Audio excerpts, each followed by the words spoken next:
Merong magandang development ang cyber libel galing sa ating Korte Suprema. Of course, we do not encourage people from cyber libeling others.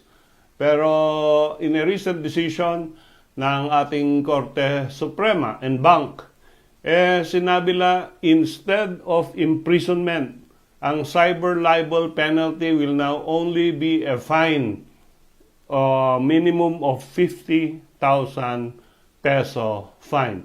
Of course, this is aside from the damages that will be hurled against you pag ikaw ay cyber libel. Ito ay may kinalaman lang sa violation ng cybercrime libel.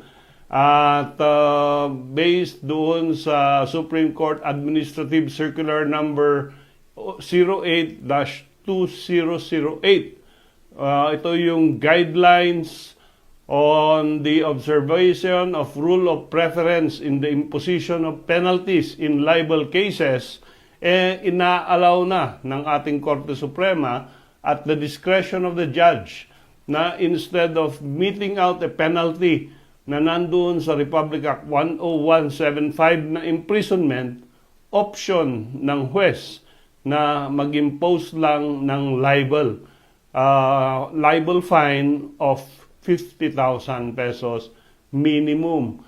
Pero hindi ka pa rin dapat matuwa because a fine is still a conviction. No? Conviction pa rin yan. Kahit nagbayad ka ng fine, lalabas sa record mo, sa NBI, sa police, etc., na ikaw ay isang convict of the crime of cyber libel.